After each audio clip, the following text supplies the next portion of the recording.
산업안전 산업기사 필기시험 대비 기출문제 해설 강의 8회 시작하도록 하겠습니다.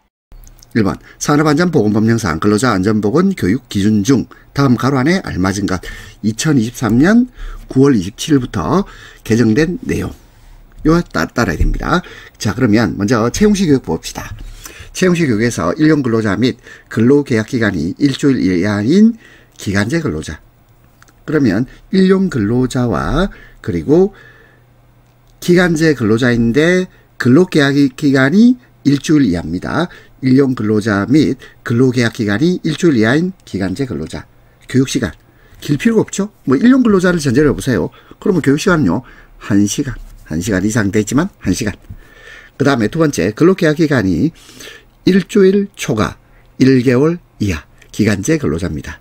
이 사람은 4시간 이상. 4시간. 그 밖의 근로자는 그냥 우리가 보통 근로자를 말하겠죠. 이 사람은요 4시간보다 많아야 되겠죠. 8시간입니다. 148. 채용시 교육은 일용 근로자 그리고 기간제 근로자 그 밖의 근로자에서 148. 일용 근로자, 자, 물론 이제 기간제 근로자를 이걸 둘로 쪼개놨어요. 일주일 이하 기간제 근로자와 1개월 이하 기간제 근로자로 쪼개놨죠. 그래서 자, 이거를 외울 때 148이다, 148이다. 이렇게 기억하면 되겠습니다. 근데 4는 이미 나와 있고 1과 8. 답은 1번입니다. 자, 근데 나 개정된 내용 아직 준비 안 돼 있는데 이런 사람이 있을 거예요. 또는요 개정이 됐는데 알고 있는데 또 헷갈리시는 분도 있겠습니다. 자, 우리 그런 분들을 위해서 자, 제가 일부 내용을 발췌를 해봤습니다. 봅시다. 일단 정기교육 있죠. 이게 가장 출제 가능성이 높습니다. 정기교육에서 사무직 종사 근로자, 이것이 매 반기 6시간 이상이었어요. 과거에는 매 분기 3시간 이상이었죠. 자, 근데 이것이 매 반기 6시간 이상. 그 다음에 그 밖의 근로자로서 판매무에 직접 종사하는 근로자 매 반기 6시간 이상. 그 다음에 판매무에 직접 종사하는 근로자 외의 근로자는 매 반기 12시간 이상. 그래서 정기교육은 6612. 그 다음에 채용시 교육. 우리 아까 봤죠? 148입니다. 채용시 교육은 148. 그 다음에 작업 내용 변경시 교육. 변경시 교육은 이때는 일용 근로자 및 근로계약 기간이 일주일 이하인 기간제 근로자는 1시간. 그 다음에 그 밖의 근로자는 2시간. 이렇게 일단 암기하세요. 그러면 가장 출제 가능성이 높은 것은 제가 볼 땐 정기교육입니다. 6612. 그리고 요게 매 반기라는 것. 그 다음에 방금 봤던 채용시 교육은 148. 작업 내용 병시 교육은 12. 자, 그 다음에 하나 좀 더 봅시다. 특별교육에서 일용 근로자 및 근로계약기간이 일주일 이하인 기간제 근로자인데 별표 5의 제1호 라목에서 별표 제1호 라목, 이게 뭐겠습니까? 이거는 뭐냐면 특별교육 대상 작업을 말하거든요. 그러면 특별교육 대상 작업에 종사하는 일용 근로자 및 근로계약기간이 일주일 이하인 기간제 근로자인데 근데 39호는 제외합니다. 그러면 제 39호가 뭔지 봐야 되겠죠. 왜냐하면 여기 두 번째를 보면 39호에 해당하는 작업에 종사하는 근로자에 한정되거든요. 그러면 39호를 빼고는 특별교육 대상 근로자는 39호를 빼고는 2시간 이상. 근데 39호는 8시간 이상. 그러면 39호는 뭔가 특별한 일 아니겠습니까? 뭔가 위험한 일. 뭔가 좀 더 특별한 일. 뭘까요? 타워 크레인. 좀 더 느려서 말하면 타워 크레인을 사용하는 작업 시 신호 업무를 하는 작업이에요. 타워 크레인을 사용하는 작업 시 신호 업무를 하는 작업입니다.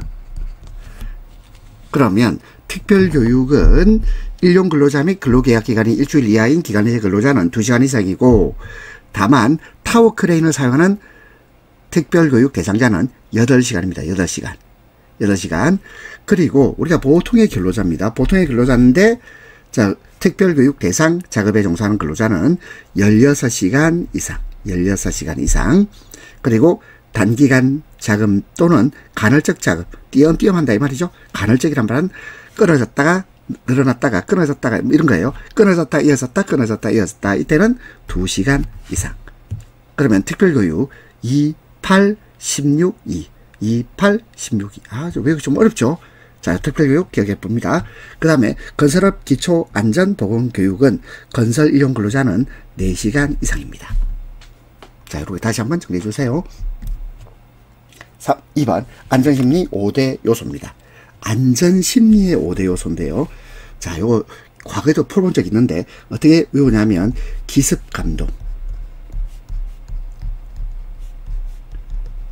기습감동, 안전심리의 5대 요소 기습감동. 여기도 기가 있고 여기도 감이 있는데 어떡하죠? 자, 그럼 일단 기는 기질입니다. 습은 습관, 그 다음에 습성, 감은 감정이에요. 감정. 그리고 동은 동기. 자, 그래서 이제 이런 게 좀 어렵네요. 안전심리의 5대 요소 기습감동.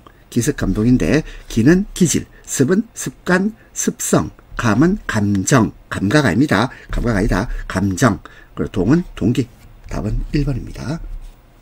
3번 학습을 자극에 의한 반응으로 보는 이론에 해당하는 것. 자, 우리 여기 뭐라고 하냐면 자극 반응 이론 이렇게 불러요. 자극 반응 이론. 그러면 우리가 자극을 주면 그에 따라서 반응이 이루어지는 거 주로 뭐죠? 손하고 발이죠. 손발. 그러면 손하고 발에 자극이 일어나죠? 그러면 그에 따라서 반응이 일어나잖아? 그러면 아파요. 그럼 파스 붙여야 돼요. 그래서 손반 파스 이렇게 외웁니다. 손반 파스. 자, 손 바로 났죠? 손다이크. 자, 손다이크입니다. 반은요? 반두라. 손발 이렇게 외우기도 합니다. 손다이크, 반두라. 파스, 파블로입니다. 파블로 하면 파블로의 조건 반사설을 말해요. 자, 그 다음에 자, 스키너의 조작적 조건화설을 말합니다. 자, 요거 한번 외워보겠습니다. 자, 먼저 손다이크. 자, 손다이크 보니까 시행착오설 돼 있는데 시행착오설이라 부르기도 하고 또는 학습이론 이렇게 부르기도 합니다. 그죠? 그 다음에 두 번째 반두라의 사약습 이론이고, 그 다음에 파블로프의 자, 우리 조건 반사사. 그 다음에 스키너의 조작적 조건화사. 손발 파스 발라라. 손반 파스. 자, 따라서 답은 1번입니다. 그 다음에 2번, 3번, 4번은 뭐 볼 필요 없습니다. 그 다음에 4번 학생이 마음속에 생각하고 있는 것을 외부에 구체적으로 실현하고 형상화하기 위하여 자기 스스로가 계획을 세워 수행하는 학습활동으로 이루어지는 학습 지도의 형태입니다. 자, 이렇게 문제가 길잖아요. 그럼 이게 답이 있어요. 여기 보니까 계획이 있죠. 계획. 자, 계획을 영어로 해주세요. 프로젝트. 어디 있나요? 프로젝트 있네요. 자, 이게 프로젝트를 구안법 이렇게 놨죠. 요 안을 프로젝트를 번역해서 안이라고 표현한 거예요. 자, 그러면 케이스 메서드. 케이스 해볼까? 케이스. 설마 케이스를 뭐 김치통 뭐 이런 거 생각하면 안 되겠습니다. 여기서 케이스는 뭐죠? 사례 연구법. 케이스 메서드. 그 다음에 패널 디스커션. 패널이 뭐죠? 패널은 뭐냐면 이거는 토론회 출석자입니다. 이 토론회의 출석자를 그러니까 출석해가지고 이제 막 말하는 사람 있죠. 이것을 패널이라고 불러요. 패널 디스커션. 그 다음에 구안법, 프로젝트 메서드. 그 다음에 문제법, 프로블럼. 자, 문제를 중심으로 종합적인 학습을 시키라는 방법이죠. 문제. 그럼 문제법이란 말을 설명할 때는 반드시 문제란 말로 올 것이고, 구안법을 설명할 때는 반드시 계획이란 말이 나오겠죠. 그 다음에 패널 디스커션은 패널이란 말이 나옵니다.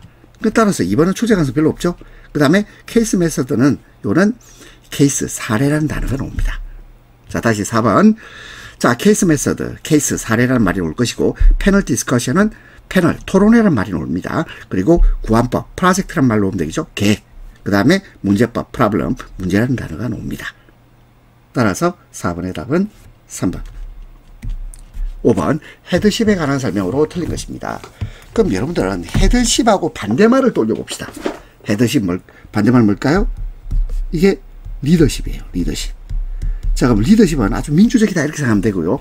헤드십은 외부에 의해서 선출된 지도자를 헤드십이라고 그래요. 그 외국에서 선출됐기 때문에 구성은 하고 잘 몰라요. 구성과 사회적 간격이 좁은 게 아니고 넓다. 그럼 사회적 간격이 넓단 말은 안 친하다, 친하지 않다, 서먹서먹하다, 친하지 않다, 유대관계가 원활하지 않다는 뜻입니다. 그러니까 지위 형태가 위에서 내리꽂겠죠. 권위적입니다. 권위주의적이다. 그 다음에 권한부여는 조직으로부터 공식적으로 위임을 받은 거죠. 그리고 권한규속은 공식화된 규정, 특히 뭐 법규정에 의합니다. 그러면 헤드십은 구성과 사회적 간격이 넓습니다. 6번 추락 및 감전 위험 방지용 안전모의 일반 구조가 아닌 것은 1번 착장체. 착장체란 말은 머리 받침고리, 머리 받침끈, 머리 고정대 이걸 착장체라고 그럽니다. 그 다음에 충격 흡수제 있어야 되고요. 그 다음에 선심. 선심은 뭐냐면 신발, 우리 안전화, 신발 앞 코에 위치하는 철판입니다. 신발이에요, 신발. 이거는 안전화하고 관련되겠죠. 안전화 앞 코에 위치하는 철판을 선심이라고 그래요. 그럼 모체. 자, 모체도 안전모의 일부죠. 따라서 답은 3번. 7번. 세이프티 스코어에 대한 설명입니다. 자, 이 단어 좀 어렵죠? 세이프티 스코어. 자, 세이프. 이게 뭐죠? 안전이라는 단어잖아요. 따라서 안전관리 수행도를 평가하는 데 유용하다. 그러니까 안전이라는 단어가 나왔습니다. 맞고요. 두 번째, 기업의 산업재해에 대한 과거와 현재의 여기도 안전 성적을 비교 평가한 점수로 단위가 없다. 맞고요. 세 번째, 세이프티 스코어가 플러스 2.0 이상이다. 플러스 2.0 이상이면 안전관리가 과거보다 심각하게 나빠졌다. 따라서 좋아진 게 아니에요. 심각하게 나빠졌음을 나타냅니다. 그 다음에 4번 세이프티 스코어가 플러스 0에서 플러스 2.0에서 마이너스 2.0 사이라면 그러면 안전관리가 과거에 비해서 심각한 차이가 없음을 나타냅니다. 답은 3번. 8번 메슬로우의 욕구단계 이론. 자, 메슬로우의 욕구단계 이론 하면 5단계로 나누죠. 어떻게 나눕니까? 생한사존자. 자, 그냥 중얼중얼 외우세요. 생한사존자. 자, 먼저 생리적 욕구. 안전에 대한 욕구. 사회적 욕구. 그 다음에 존경의 욕구. 그리고 자아실현의 욕구입니다. 따라서 답은 4번. 9번 산업안전보건법령상 안전보건 표지 중 지시표시상의 기본 모형입니다. 지시표시상의 기본 모형은 원형입니다. 원형. 답은 2번. 근데 사각형은 안내. 삼각형은 뭘까요? 삼각형은 경고. 근데 마름모는 경고 중에서 화학물질에 대한 경고예요. 자, 다시 지시표지상 원형입니다. 지시는 원형. 사각형 뭐라 그랬죠? 안내. 삼각형 경고. 마름 모형은 화학물질에 대한 경고. 화학물질에 대한 경고가 마름모입니다. 10번 재해 발생 시 조치사항 중 대책 수립. 대책을 왜 수립하죠? 재발 방지를 위한 것이잖아요. 재발 방지. 따라서 동종 및 유사 재해 방지. 따라서 답 4번. 11번 기업 내 정형교육 중 대상으로 하는 계층이 한정되어 있지 않고 한 번 훈련을 받은 관리자는 그 부하인 감독자에 대해서 지도원이 될 수 있는 교육방법. 대상이 한정되어 있지 않습니다. 그리고 한 번 훈련을 받은 관리자는 그 부하인 감독자에 대해서 지도원이 될 수 있다. 이거는요 1차 과정, 2차 과정으로 훈련을 나누어서 진행되는데 이걸 말하냐면 ATT라고 합니다. American Telephone and Telegram Corporation. ATT. 답은 4번입니다. 12번 부하 행동에 영향을 주는 리더십 중 조언, 설명, 보상 조건 등의 제시를 통한 적극적인 방법 무엇입니까? 설득이죠. 조언, 설명, 보상 조건 등의 제시를 통한 적극적 방법은 설득입니다. 설득. 무슨 말일까요? 자, 여러분들 거의 다 아이 키우고 계시는 분들 많으실 거 아닙니까? 자, 우리 부모 입장에서 봅시다. 부하를 사랑스러운 아들이라고 생각해 보세요. 아들이 게임만 하고 공부를 안 해요. 이 철없는 아들이. 그러면 이 아들의 행동에 영향을 줘야 돼요. 강요, 뭘까요? 너 공부 안 하면 죽는다. 이러죠. 몸은 뭘까요? 자기도 머리 깎고 공부하는 거예요. 1번, 2번, 물론 2번도 바람직할 수 있겠지만, 이거 현실적으로 좀 어렵겠죠. 3번 재현. 재현은 이제 안을 내본다는 뜻이죠. 근데 4번은요, 설득, 조언, 설명, 보상 조건 제시. 너 이번에 좋은 대학 가면 내가 차 한 대 뽑아줄게. 이게 뭐죠? 설득이잖아, 설득. 답은 4번입니다. 13번 사고 예방 대책의 기본 원리 5단계 중에서 제4단계. 자, 이거는요 1단계하고 2단계, 3단계, 4단계, 5단계로 나눠봅시다. 자, 그럼 4단계는 뭘까요? 4단계는 시정책을 선정하는 거예요. 시정책 선정. 그럼 여기서 시정책 선정이 보입니까? 어디 있나요? 1번에 인사조정, 3번에 기술 개선, 4번에 교육 및 훈련의 개선. 이게 다 시정책 선정입니다. 그런데 이번에 작업분석 보세요. 작업분석. 작업분석은 뭐냐면 이건 2단계 사실의 발견입니다.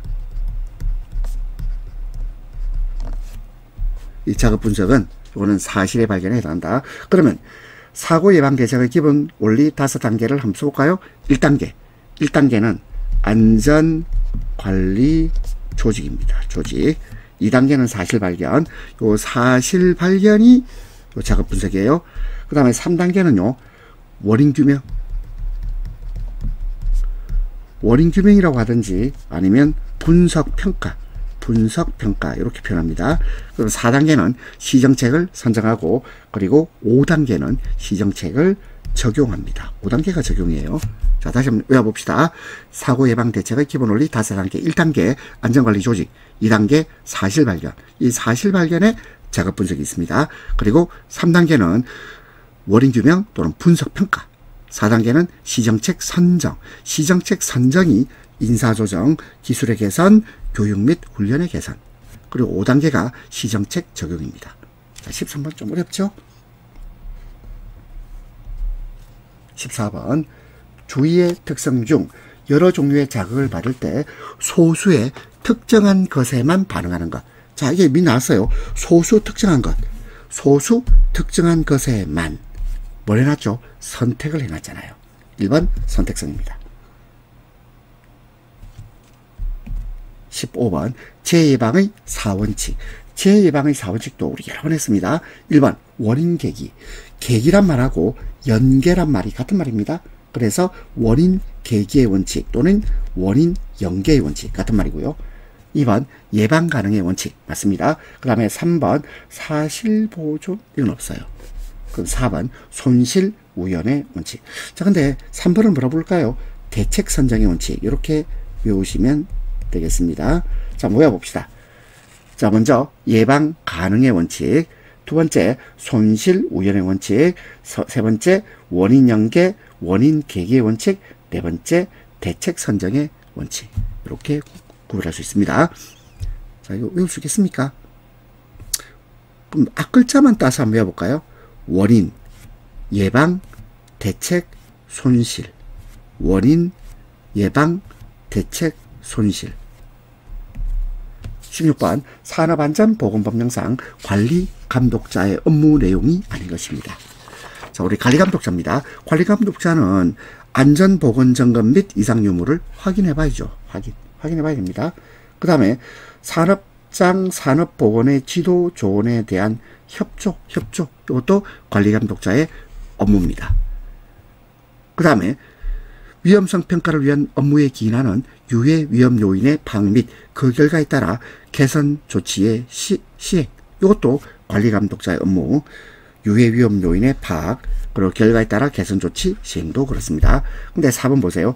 작성된 물질 안전 보건 자료의 게시 비치에 관한 보자 및 조언 지도. 보자 및 조언 지도는 보건 관리자의 업무가 되겠습니다. 보건 관리자의 업무입니다. 따라서 답은 4번입니다.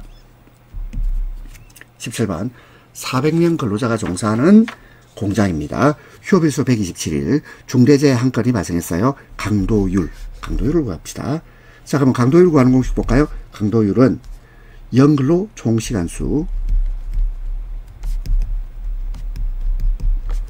연근로 총시간수 분의 근로 손실 일수에다가 곱하기 1000을 하면 됩니다.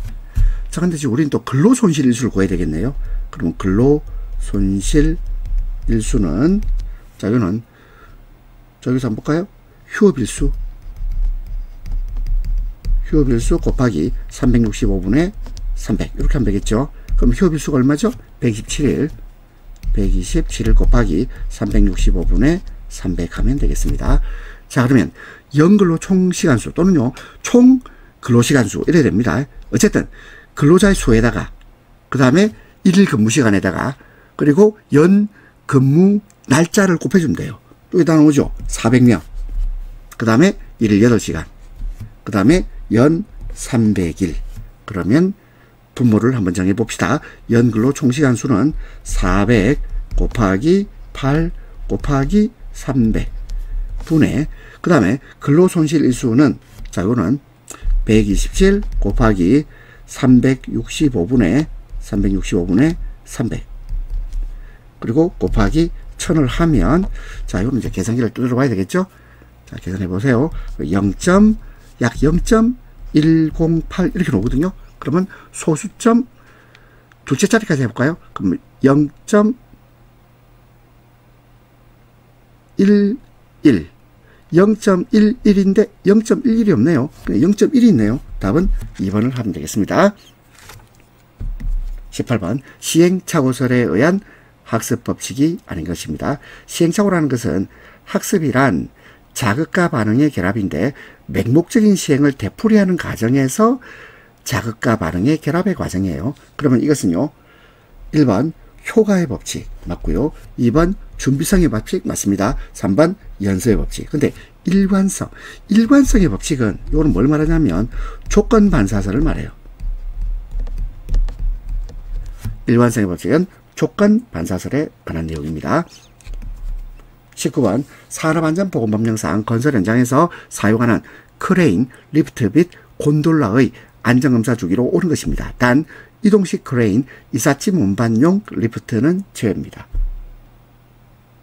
이동식 크레인과 이삿짐 운반용 리프트는 제외하고 크레인, 리프트, 곤돌라 안전검사 주기는, 자, 이거는요 사업장의 설치가 끝난 날로부터 3년 이내 최초 안전검사하고 그 이후부터는 2년마다 하는데, 근데 요게 보니까 특이점이 건설 현장에서 사용하는, 이렇게 돼 있죠. 건설 현장에서 사용하는 것은 이때는 주기가 짧아요. 최초 설치한 때로부터 기간이 짧아야 돼요. 그래서 최초 설치한 날로부터 6개월마다입니다. 6개월. 최초로 설치한 날부터 6개월마다 건설 현장에서 사용하기 때문에 기간이 짧습니다. 따라서 답 1번입니다. 20번 위험예지훈련 4R 방식 중 각 라운드별 내용 연결이 옳은 것입니다. 자, 요거는요 두 문자를 따가지고 한번 외워봅시다. 현본대목이다. 위험예지훈련 4R 방식 현본대목. 자, 1단계가 뭐냐면 현상 파악, 2단계 본질 추구, 3단계 대책 수립, 4단계 목표 설정. 자, 그럼 볼까요? 그러면 목표 설정, 이게 뭐라고요? 4단계지. 본질 추구, 요거 2단계. 답 2번 나왔네요. 그 다음에 현상 파악은요, 이건 1단계입니다. 대책 수립은 3단계가 되겠습니다. 1단계 현상 파악, 2단계 본질 추구, 3단계 대책 수립, 4단계 목표 설정. 그래서 현본 대목 이렇게 외우시겠습니다. 21번 시각적 표시장치를 사용하는 것이 청각적 표시장치를 사용하는 것보다 좋은 경우입니다. 그러니까 시각적 표시장치를 사용하는 경우입니다. 1번 메시지, 이걸 전원이라고 합니다. 메시지 전원이 후에 참고되지 아니할 때 재참고되지 않는다, 이렇게 표현합니다. 이 메시지가 재참고되지 않는 경우, 이때는 청각적 표시장치를 사용하는 게 좋겠습니다. 한번 들어보면 되는 거죠. 두 번째, 메시지가 공간적 위치를 다룰 때. 공간적 위치를 다룬다는 말은 여러분들이 처음 가는 공항이나 아니면 터미널에서 화장실을 찾고 싶어요. 그럼 누가 청각적인 표시장치로 알려주길 원합니까? 아니면 전체적인 시각적인 표시장치를 통해서 한 번에 알아보기를 원합니까? 따라서 시각적 표시장치가 좋겠죠. 그 다음에 세 번째, 메시지가 시간적 사건을 다룰 때입니다. 자, 2분 뒤에 내가 원하는 버스가 도착해요. 그것을 눈으로 보는 게 좋겠습니까? 아니면 정류장에 앉아서 귀로 듣는 게 좋겠습니까? 듣는 게 훨씬 좋죠. 청각입니다. 그 다음에 4번, 사람의 일이 연속적인 움직임을 요구할 때. 자, 예를 들어서 에어로빅을 배우러 댄스 클럽에 등록을 했어요. 자, 그 등록을 해가지고 여러분들이 연속적인 움직임을 할 때, 그때는 에어로빅 강사가 하시는 말씀, 그 말씀을 듣는 게 좋겠죠. 이것도 청각입니다. 따라서 답은 2번. 22번, 체계 분석 및 설계에 있어서 인간공학의 가치. 이 가치는 결국 목표죠. 목표 또는 목적입니다. 가장 거리가 먼 것이에요. 1번 성능 향상, 맞죠? 2번 인력 이용률의 감소. 인간공학, 인간과 기계가 조화를 이루어야 돼요. 그러면 인간 이용률의 감소입니까? 그건 아니죠. 향상. 그리고 3번 사용장의 수용도 향상. 4번 사고 및 오용으로부터, 자, 오용이란 말은 잘못된 사용, 사고 및 오용으로부터 손실 감소, 손실을 줄일 필요 있죠. 이것도 맞는 말. 자, 그렇다면 인간공학의 가치 목표는 이런 거죠. 좋은 것은 향상시키고 나쁜 것은 감소시키고. 그렇죠? 자, 보세요. 성능 향상, 인력 이용률 향상, 사용 수용도 향상. 근데 손실은 감소. 답은 2번입니다. 23번, 휘도의 척도 단위 유닛이 아닌 것입니다. 휘도하고 관련되는 거, 이것은 램버트입니다. 램버트. 그러면 램버트나 칸델라, 휘도 단위는 램버트나 칸델라입니다. 그러면 여기서 여러분들이 한번 잘 보세요. 램버트나 칸델라라고 표현되는 거 있나요? 있죠. 여기 있네요. 램버트. 그렇죠? 풋 램버트, 그리고 밀리 램버트. 이게 휘도의 척도 단위입니다. 그 다음에 요 CD가 뭡니까? 이게 칸델라죠. 칸델라 퍼 제곱미터입니다. 칸델라 퍼 제곱미터. 자, 휘도 단위가 되겠네요. 근데 FC, 요거는 풋 캔들, 요거는 조도 단위입니다. 조도. FC는 조도하고 관련돼요. 답은 1번이 되겠습니다. 24번, 신체 반응의 적도 중 생리적 스트레스의 적도로 신체적 변화의 측정 대상에 해당하지 않는 겁니다. 신체적 변화의 측정 대상. 먼저 혈압 맞고요. 두 번째 부정맥. 부정맥이란 말은 심장이 불규칙하게 뛰는 상태. 자, 우리 가끔 그런 때 있죠. 놀랬을 때. 뭐 심장이 불규칙하게 뛸 때 있습니까? 당황했을 때. 부정맥. 그 다음에 세 번째 혈액성분. 혈액성분은 이것은 생화학적 측정 대상입니다. 생화학적 측정 대상입니다. 그 다음에 심박수. 심박수도 신체적 변화의 측정 대상입니다. 자, 쉽게 말해볼까요? 자, 여러분 열심히 뛰어요. 막 열심히 뛰어요. 그러면 혈압 상승, 부정맥도 생기고 심박수도 빨리 뛰겠죠. 답은 3번. 25번, 안전성의 관점에서 시스템을 분석 평가하는 접근 방법과 거리가 먼 것입니다. 1번, 이런 일은 금지한다의 개인 판단에 따른 주관적인 바로 틀렸죠. 개인 판단에 따른 주관적인 방법. 이거는요, 안전성의 관점에서 시스템을 분석 평가하는 방법과 거리가 멉니다. 그 다음에 2번, 어떻게 하면 무슨 일이 발생할 것인가. 연역적인 방법 필요하고요. 어떤 일은 하면 안 된다라는 점검표로 사용하는 직관적인 방법 필요합니다. 4번, 어떤 일이 발생했을 때 어떻게 처리해야 안전한가의 귀납적인 방법. 이것도 다 필요하죠. 그래서 연역적, 귀납적 방법, 직관적 방법 다 필요한데 개인 판단에 따른 주관적 방법을 사용해서는 안 됩니다. 26번, 다음 연산포에 해당하는 논리 연산입니다. 1번, 엑소알. 엑소알을요, 베타적 논리합이라고 합니다. 베타적 논리합. AND는요, 논리 곱입니다. 곱. NOT, not, 이건 부정이고요. 그 다음에 OR은 논리 합이라고 합니다. 그러면 각각 어떤 특징이 있는지 봐야 되겠죠.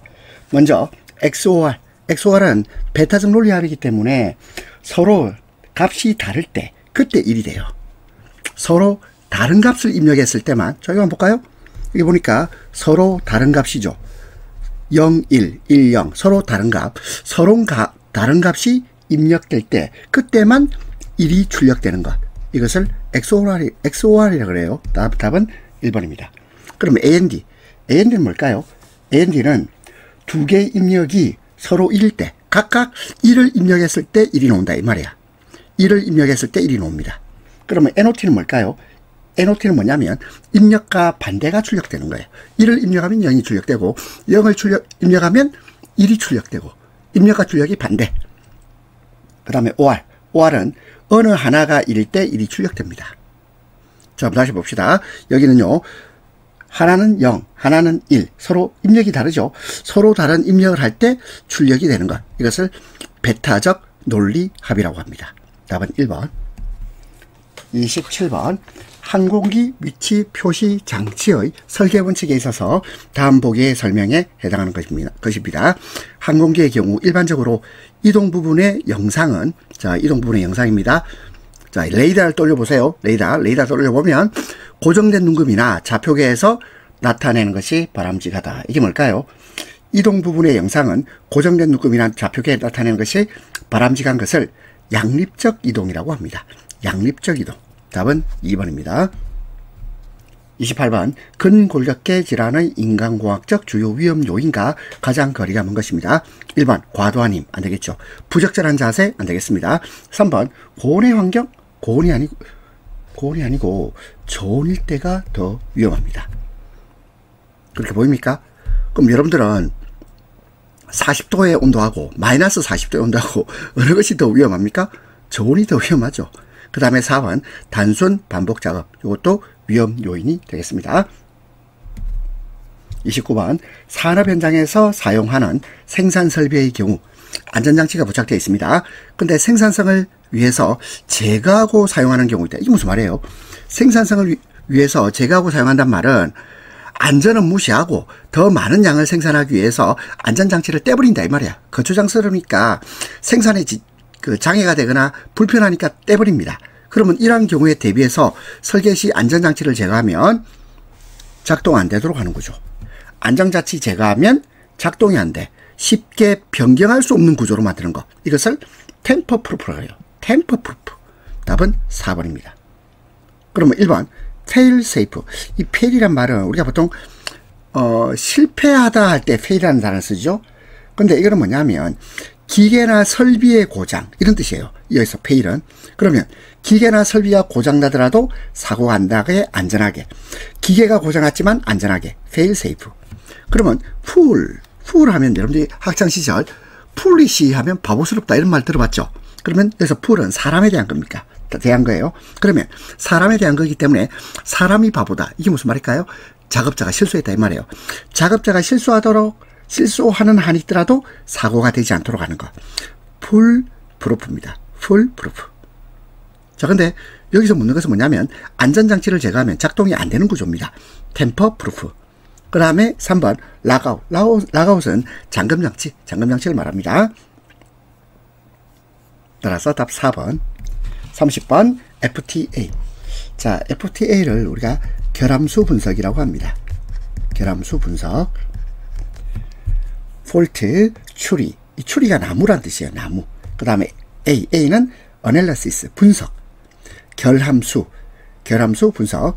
그러면 이 결함수 분석의 활용 및 기대 효과가 아닌 것인데 1번 시스템의 결함을 진단합니다. 2번 사고 원인 규명화의 간편화. 이것도 맞죠? 3번 사고 원인 분석의 정량화도 됩니다. 그런데 비용에 대해서는 FTA로 기대하기 어려워요. 따라서 답은 4번이고요. 31번 인간공학적 부품 배치 원칙. 부품 배치 원칙입니다. 1번 신뢰성. 자, 신뢰성이 아니고 이것은 기능별 배치입니다.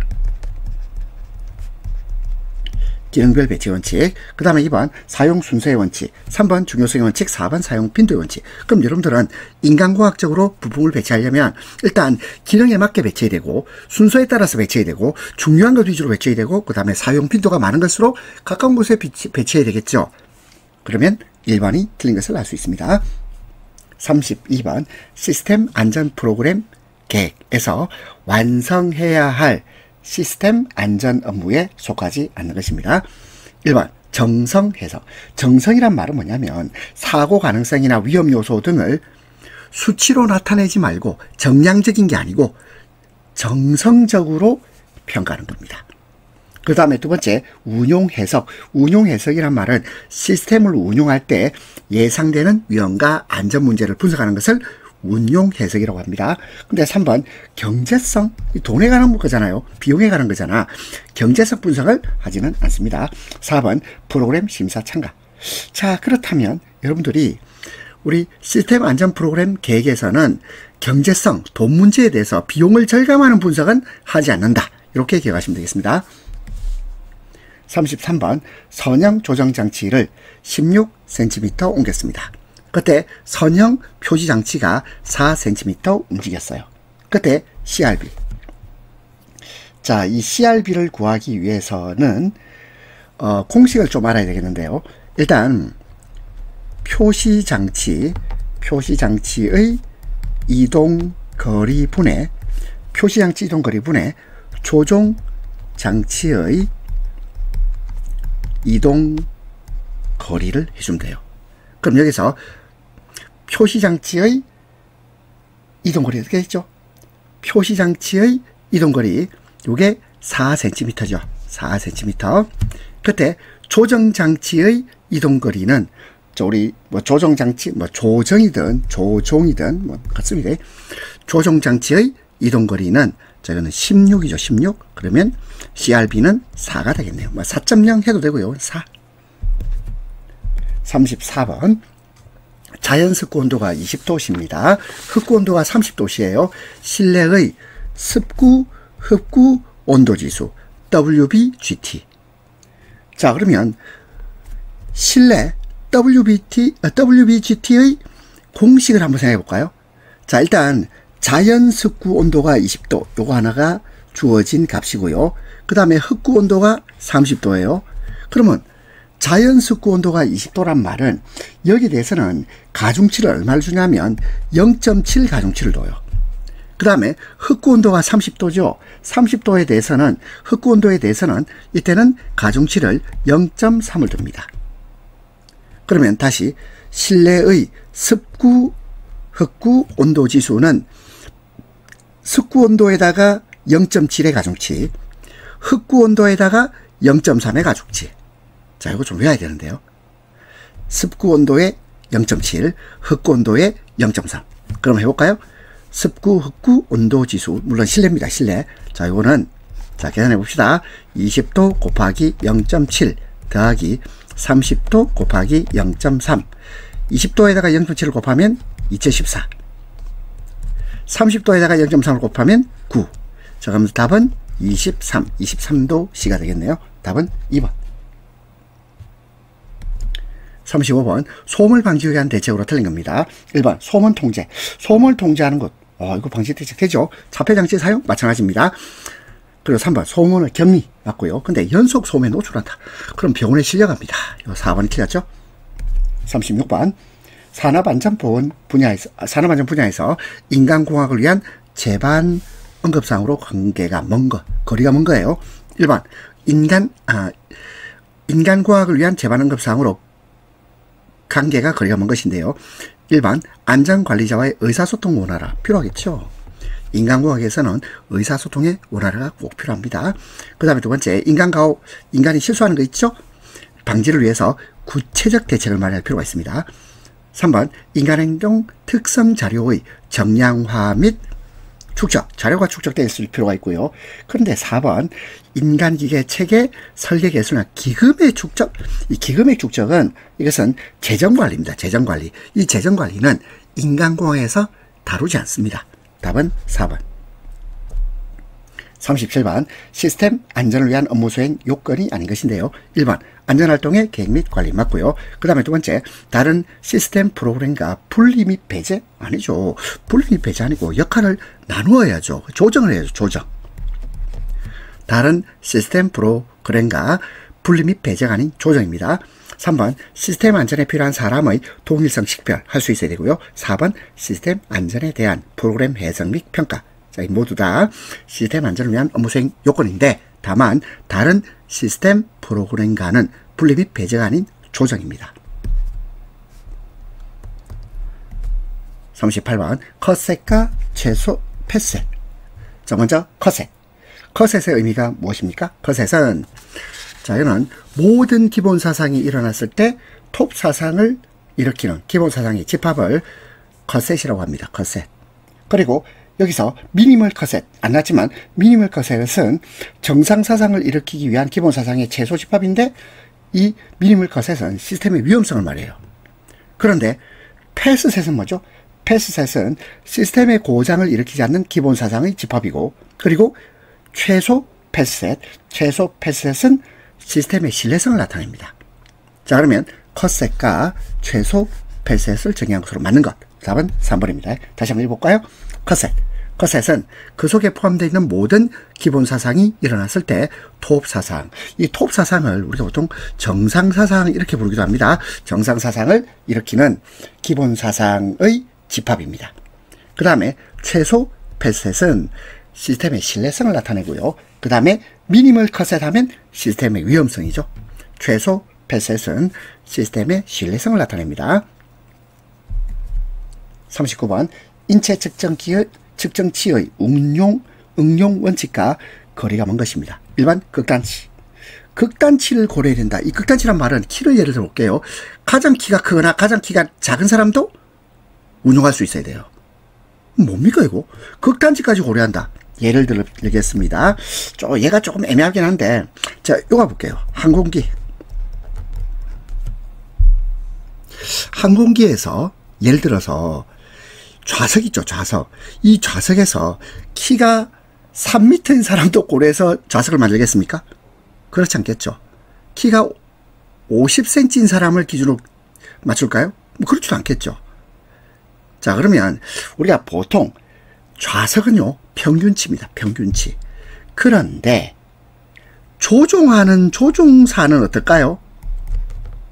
자, 물론 이제 또 생각에 따라 다를 수 있는데 항공기 조종석은 상대적으로 키가 좀 더 작은 사람이거나 또는 키가 좀 많이 큰 사람도 이걸 조절할 그까지도 고려되어서 항공기 조종석을 좀 널찍하게 만들어야 되지 않겠습니까? 아, 제가 너무 억지스러운가요?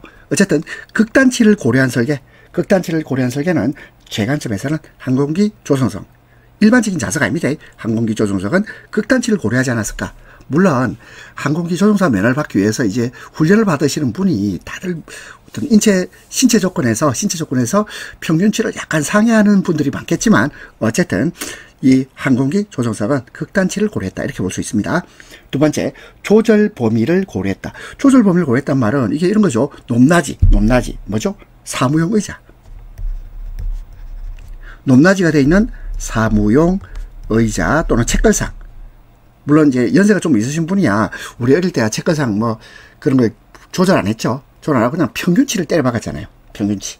그럼 무슨 말이냐면 우리가 관념적으로 극단치, 그 다음에 조절 범위 고려, 평균치 요건 다 우리가 겪어봤어요. 근데 네 번째, 기능적 치수를 이용한 설계. 요거는요 인체 측정치의 응용 원칙과 거리가 멉니다.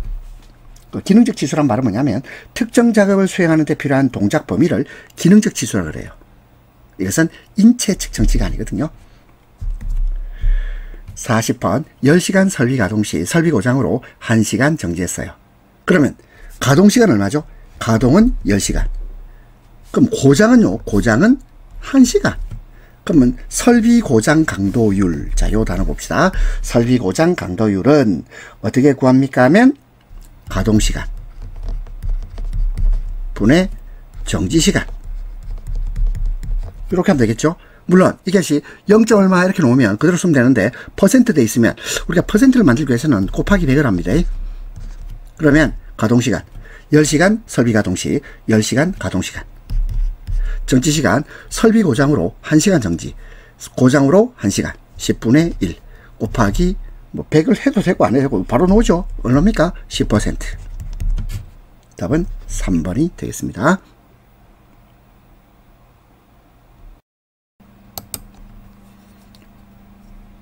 41번 500rpm으로 회전하는 연삭기 숫돌 지름이 200mm일 때 원주 속도 구하시오. 자, 그러면 여러분들은요 500rpm 알고 있고 그 다음에 지름이 200mm인 걸 알 수 있죠. 그러면 원주 속도 구하는 공식, 자 V는 파이 곱하기 D 곱하기 N, 자 이것을 1000으로 나눈 겁니다. 1000분의 파이 D N. 파이는 원주율 3.14고요. 자 D는 숫돌 지름입니다. 숫돌 지름은 우리가 200mm임을 알 수 있죠.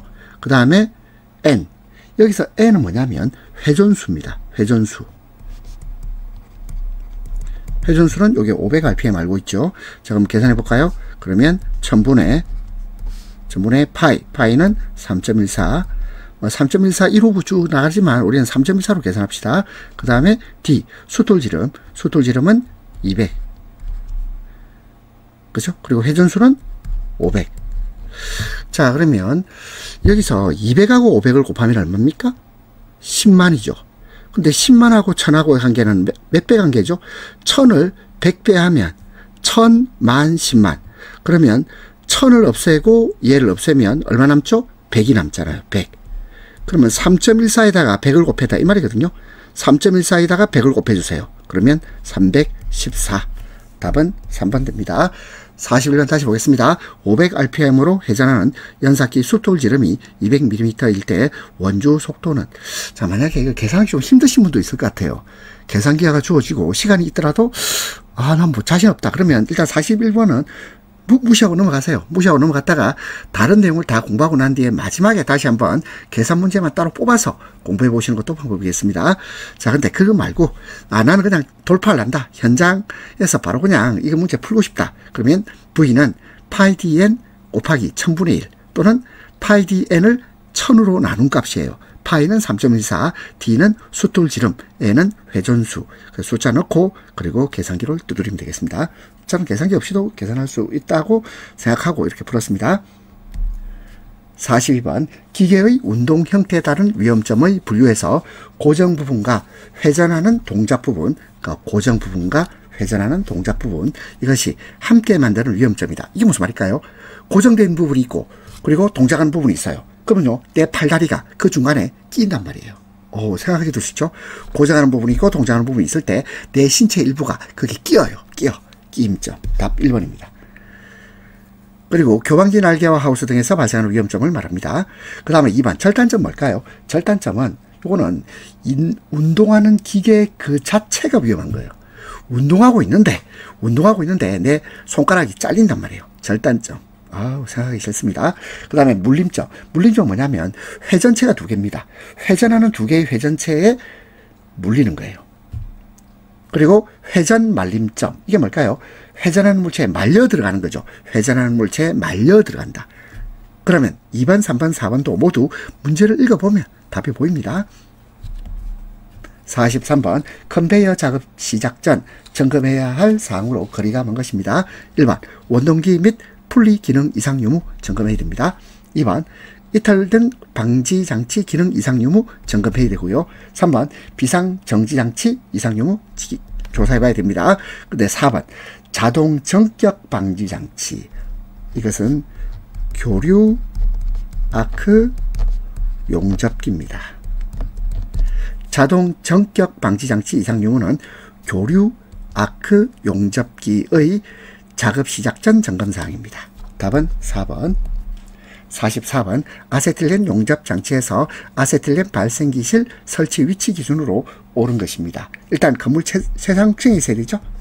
지하층 아닙니다. 지하층 아니다. 최상층. 건물 최상층에 설치하고 화기 사용 설비로부터 3m 초과 장소입니다. 3m 초과. 1.5m 초과 아닙니다. 3m 초과. 건물 최상층에 설치하고 화기 사용 설비로부터 3m 초과 장소에 설치하셔야 된다. 답 3번. 45번. 기계 설비 방호에서 가드의 설치 조건으로 옳지 않은 겁니다. 1번. 충분한 강도 유지할 것. 2번. 구조가 간단하고 위험점 방호가 확실해야 됩니다. 3번. 개구부, 틈새. 이 간격은 임의로 조정. 임의로 조정하면 안 돼요. 임의로 조정하면 안 됩니다. 4번. 작업 점검 주의 시 장애가 없어야 됩니다. 46번.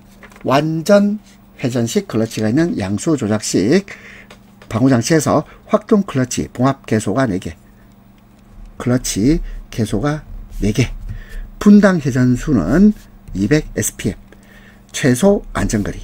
자, 우리 최소 안전거리는 1.6 곱하기 TM입니다. 그러면 1.6 곱하기 TM 할 때 이제 TM을 구해야 되겠죠. TM이란 말은 뭐냐면 양손으로 누름 단추를 조작하고 슬라이드가 하사점에 도달하기까지의 최대 소요 시간입니다. 그러면 TM 공식 한번 해볼까요? TM은 클러치 봉합 개소 분의 1 플러스 2분의 1, 그 다음에 곱하기 분당 행정수 분의 6만, 이렇게 계산하면 되거든요. 그러면 자, 이거 계산 되겠습니까? TM은 클러치 봉합 개소 몇 개죠? 4개나 되어 있잖아. 4개. 그죠? 4분의 1 더하기 2분의 1. 그 다음에 분당 행정수 어디 있나요? 200분의, 자, 위에는 6만. 자, 요거 다 정리하면 되겠는데요. 그러면 요 TM을 어디 넣습니까? 요 1.6 곱하기 TM이 최소 안전거리예요. 자, 계산이 좀 어렵죠. 다시 한번 써봅시다. 자, TM. 먼저 TM부터 구해야 돼요. TM이 뭐라 그랬나? 양손으로 누름 단추를 조작하고 슬라이드가 하사점에 도달하기까지의 최대 소요 시간인데, 클러치의 봉합 개소가 4개. 4분의 1 더하기 2분의 1. 4분의 1하고 2분의 1 더하면 4분의 3 아닙니까? 0.75. 이건 0.75입니다. 그 다음에 곱하기 분당 행정수. 분당 행정수는 200분의 그리고 6만. 자, 200분의 6만 요거 계산해 볼까요? 공 2개 지우고, 여기도 공 2개 지우고, 그럼 200분의 600. 200분의 600이니까 300이죠. 그럼 이거는요, 0.75 곱하기 300입니다. 그렇죠? 그러면 0.75 곱하기 300 하면 얼마일까요? 그러면 225죠. 그럼 225하고 1.6을 곱해주세요. 225와 1.6을 곱하면 그러면 360이 나옵니다. 자, 물론 와, 니는 다 적어놓고 계산하니까 쉽지, 이렇게 하시는 분도 있을 겁니다. 자, 우리 계산기 두드려 가지고 자, 계산해 보시는데, 자, 그럼 다시 공식 정리해 봅시다. 최소 안전거리 1.6 곱하기 TM. 자, TM이라는 것은 최대 소요 시간인데, 클러치의 봉합개소분의 1 플러스 2분의 1 곱하기 분당 행정수 분의 6만. 그래서 식 정리해서 1.6 곱하기 TM 자리에다가 요 값을 넣어주면 됩니다.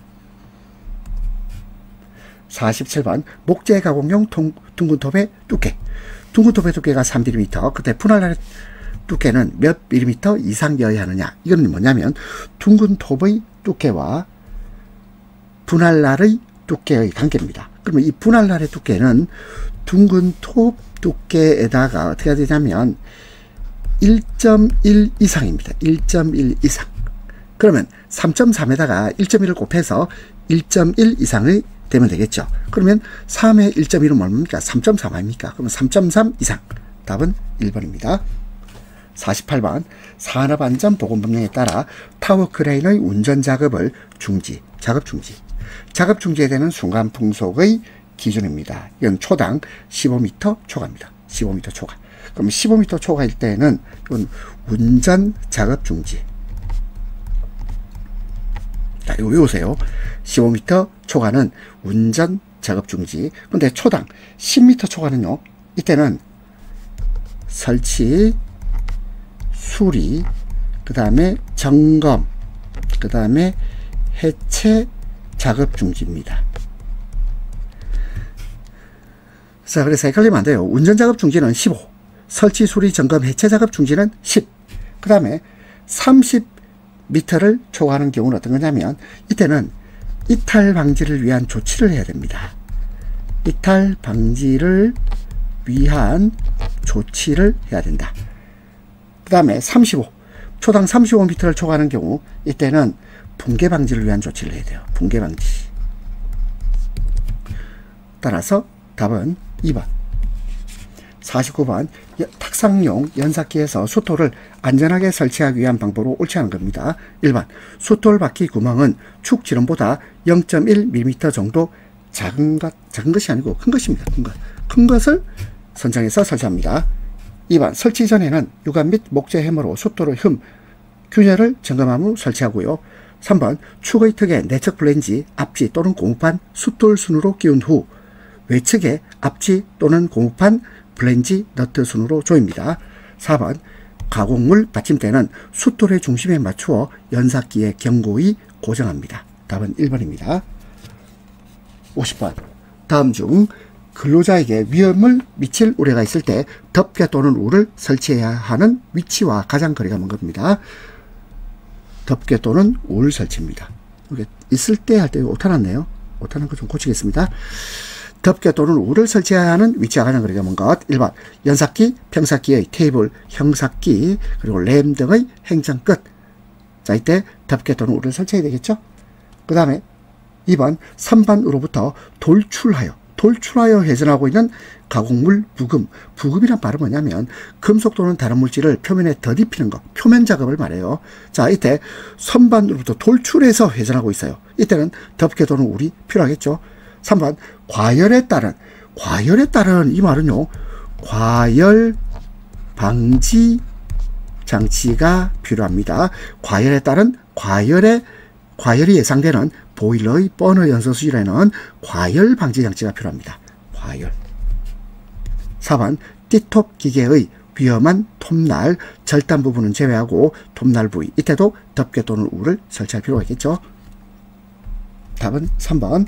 51번 산업안전보건법령상 차량계 하역 운반 기계를 이용한 화물 적재 시의 준수사항으로 할사항으로 틀린 겁니다.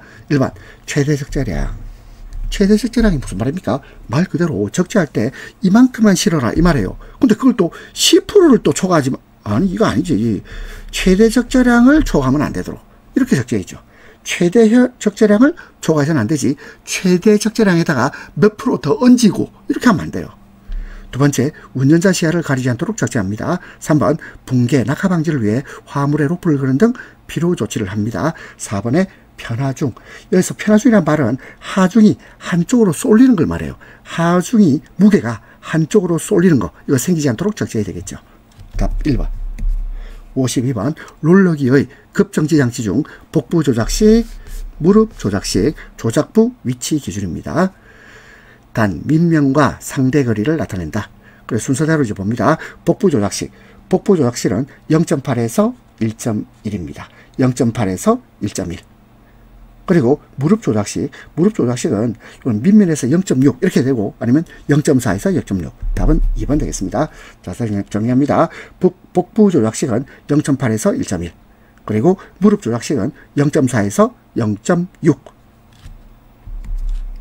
53번 양수 조작식 방호장치에서 두 개의 누름 버튼 간의 거리는 300mm 이상으로 정하고 있는데 이 300mm는 양수 조작식 두 개 누름 버튼 간의 내측 거리를 말해요. 내측 거리. 답 3번. 54번 다음 중 프레스에 사용되는 광전자식 방호장치 일반 구조에 관한 설명으로 틀린 것입니다. 1번 방호장치의 감지 기능은 규정한 검출 영역 전체에 걸쳐 유효하여야 한다. 맞고요. 2번 슬라이드 하강 중 정지환 또는 방호장치 이상이 발생했어요. 그러면요 1회 동작 후 정지 아닙니다. 1회 동작 해가지고 사고 나고 자라고 즉시 정지할 수 있는 구조여야 한다. 3번 정상 동작 표시 램프는 녹색, 위험 표시 램프는 붉은색으로 하며 쉽게 근로자가 볼 수 있는 곳에 설치해야 합니다. 4번 방호장치의 정상 작동 중에 감지가 이루어지거나 공급 전원이 중단되는 경우 적어도 2개 이상의 독립된 출력신호 개폐 장치가 꺼진 상태로 되어야 합니다. 답은 2번. 55번 보일러수에 불수물이 많이 포함되어 있을 경우 보일러수의 비등과 함께 수면 부위의 거품. 자, 우리 거품 용어로 해봅시다. 폼이죠. 폼. 그러면 여기다가 I 집으시면 foaming. 답은 2번이 되겠습니다. 거품이 형성된다. 거품 폼, 거품 포밍, 거품 형성 포밍입니다. 1번 프라이밍. 프라이밍은 보일러 과부하로 인해서 수면에 물방울이 생기는 겁니다. 물방울. 그 다음에 3번 캐리오버. 캐리오버는 뭐냐면 보일러수 속에 고형물이 증기에서 껴서 보일러 밖으로 튀어나오는 거. 캐리오버. 그리고 4번 워터 해머. 워터 해머는 증기관 내에서 증기를 내보내기 시작할 때 해머로 치는 듯한 소리가 나면서 관이 진동하는 것. 워터 해머가 되겠습니다. 근데 여기서는 거품 포밍입니다. 56번 다음 중 연삭기 사용상 안전대책으로 적절하지 않은 겁니다. 1번 방호장치로 덮개를 설치합니다. 그리고 2번 숫돌 교체 후 1분 정도 아니죠? 3분입니다. 교체는 3번. 그러면 작업 전에는 1분. 자, 시운전은 작업 전에는 1분가량, 그리고 교체 후에는 3분 정도, 3분가량 하면 되겠습니다. 작업 전 1분, 교체 후 3분. 3번 숫돌의 최고 사용 회전 속도를 초과하지 않도록 해야 되겠죠. 초과하여 사용하지 않습니다. 4번 숫돌 측면을 사용하는 것을 목적으로 하는 연삭 숫돌을 제외하고는 측면 연삭을 하지 않도록 한다. 답 2번. 57번 다음 중 드릴 작업 시 가장 안전한 행동에 해당하는 것. 1번 장갑을 끼고 옷소매가 긴 작업 하나 이러면 안 되겠죠. 이건 금지. 2번 그리고 장갑도 끼면 안 되죠. 장갑도 끼면 안 됩니다. 장갑 끼면 안 되고, 그 다음에 긴 소매도 금지가 됩니다. 그 다음에 두 번째, 작업 중에 브러쉬로 칩을 털어낸다. 작업 중에 이러면 안 돼요. 작업 중에 하는 거 아닙니다. 3번 가공할 구멍 지름이 클 경우 작은 구멍부터 먼저 뚫을까요? 큰 구멍부터 먼저 뚫을까요? 작은 구멍을 먼저 뚫습니다. 그 위에 큰 구멍을 뚫는다. 3번 답이고, 4번 드릴을 먼저 회전시키는 상태에서 공작물 고정? 아니죠. 공작물을 고정시킨 상태에서 공작물 고정이 먼저야. 드릴 먼저 아닙니다. 드릴 회전은 나중입니다. 이렇게 가야죠. 공작물 고정이 먼저, 드릴 회전은 나중. 57번의 답 3번. 58번 다음 중 산업안전보건법령에 따라 비파괴 검사를 실시하는 고속 회전체의 기준입니다. 1번 회전축 중량 1톤 초과일까요? 0.7톤 초과일까요? 1톤 초과입니다. 회전축 중량 1톤 초과. 그리고 원주 속도는 120m/s, 120m/s 이상입니다. 120m/s 이상. 답은 1번입니다. 59번 지게차의 안전장치에 해당하지 않는 것. 1번 후사경, 2번 헤드가드, 3번 백레스트, 4번 권과방지장치. 권과방지장치는 이것은 크레인의 안전장치입니다. 크레인. 자, 권과방지장치란 말은 과도한 감김을 자동으로 감지하고 작동을 정지시키는 장치. 권과방지장치. 이 권자가 말권자입니다. 이 말려 올라가는 거, 감긴단 말이에요. 감긴다는 걸 권이라고 표현했고, 과는 지나치다. 그러니까 지나치게 감김을 감지해서 작동을 정지시키는 장치를 권과 방지 장치라고 합니다. 그냥 크레인하고 관련돼요. 60번 다음 중 접근 반응형 방호장치에 해당하는 것. 1번 양수조작식. 양수조작식은 위치 제한형입니다.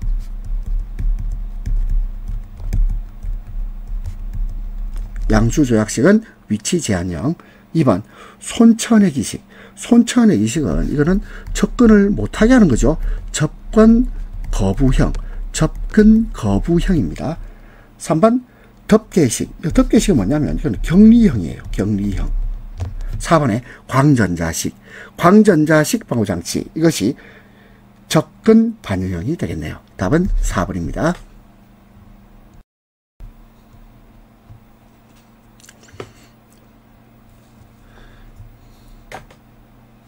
61번 저압 옥내 직류 정지 설비를 전로 보호장치의 확실한 동작의 확보와 이상 전압 및 대지 전압의 억제를 위하여 접지를 하여야 하나 직류 이선식으로 시설할 때 접지를 생략할 수 있는 경우에 해당하지 않는 것. 자, 뒷문장 어렵네요. 접지를 생략할 수 있는 경우에 해당하지 않는 것이란 말은 접지를 하여야 하는 경우입니다. 접지를 하여야 하는 경우를 골라라 이 말인데요. 1번 접지 검출기를 설치하고 특정 구역 내의 산업용 기계기구에만 공급할 때 이때는요 접지 안 해도 되죠. 접지 안 해도 됩니다. 2번 사용 전압이 110V 이상 110V 이상 무한정이죠. 이거는 접지해야 됩니다. 이게 접지해야 되죠.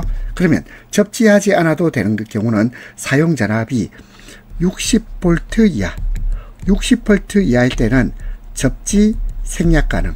접지를 안 해도 됩니다. 접지 생략 가능하다. 3번 최대 전류 30mA 이하의 직류 화재 경보 회로. 이거 접지 생략할 수 있는 경우입니다. 4번 교류계통으로부터 공급을 받아 정유기에서 인출되는 직류계통. 이것도 접지를 생략할 수 있습니다. 1번, 4번, 4번은 접지를 생략할 수 있고 2번 사용 전압이 110V 이상인 경우에는 접지하여야 합니다. 답은 2번. 62번 감전에 의한 전격 위험을 결정하는 주된 인자와 거리가 먼 것입니다. 감전에 의한 전격 위험을 결정하는 주된 인자는 일단 위험도가 높은 순서대로 보면 전류입니다. 통전 전류의 크기. 두 번째는요 통전 경로. 세 번째는 통전 시간. 네 번째는 전원의 종류. 근데 저항하고는 거리가 멀어요. 따라서 답은 1번입니다. 63번 폭발 위험 장소를 분류할 때 가스 폭발 위험 장소의 종류. 가스 폭발 위험 장소의 종류는요 0종, 1종, 2종이 있습니다. 0종, 1종, 2종이 있다. 여기 있네요. 0종 장소, 1종 장소, 2종 장소, 3종은 없습니다. 64번 다음 중 정전기 재해 방지 대책으로 가장 적절한 것은 이렇게 되어 있는데요. 1번 전련도가 높은 플라스틱 사용을 금합니다. 전련성 재료는 사용을 금하고 도전성 재료를 사용해야 되겠습니다. 정전기 재해 방지 대책으로 가장 적절한 것은 전련도가 높은 플라스틱 사용 금지. 그리고 두 번째 대전하기 쉬운 금속은 접지를 실시합니다. 2번 답이고요. 3번 작업장 내의 온도. 온도는요 정전기하고 온도는 크게 관계가 없습니다. 그래서 4번 플러스 마이너스 전하의 이동을 방해하기 위해서 습도. 자, 습도를 낮추는 게 아니고 습도를 높여야 되겠죠. 습도를 높여야 정전기 재해 방지 대책이 되겠습니다. 그래서 여름에는 습도가 낮죠. 습도가 낮으면 오히려 정전기가 잘 안 생겨요. 따라서 답은 2번입니다. 65번 전로의 과전류로 인한 재해를 방지하기 위한 방법으로 과전류 차단 장치를 설치할 때에 대한 설명으로 틀린 것입니다. 1번 과전류 차단 장치로는 차단기, 퓨즈 또는 보호 개전기 등이 있죠. 2번 차단기, 퓨즈는 개통에서 발생하는 최대 과전류에 대하여 충분하게 차단할 수 있는 성능을 가져야 합니다. 3번 과전류 차단 장치는 반드시 접지선에 병렬로 연결이 아니고 직렬입니다. 직렬로 연결. 과전류 발생 시 전로를 자동 차단하도록 설치되고 4번 과전류 차단 장치가 전기 개통상에서 상호 협조 보완되어 과전류를 효과적으로 차단하도록 하여야 한다. 답은 3번입니다. 66번 인체 저항이 500ohm이고 440V 회로에 누전 차단기를 설치할 경우 다음 중 가장 적당한 누전 차단기는 30mA 이하입니다.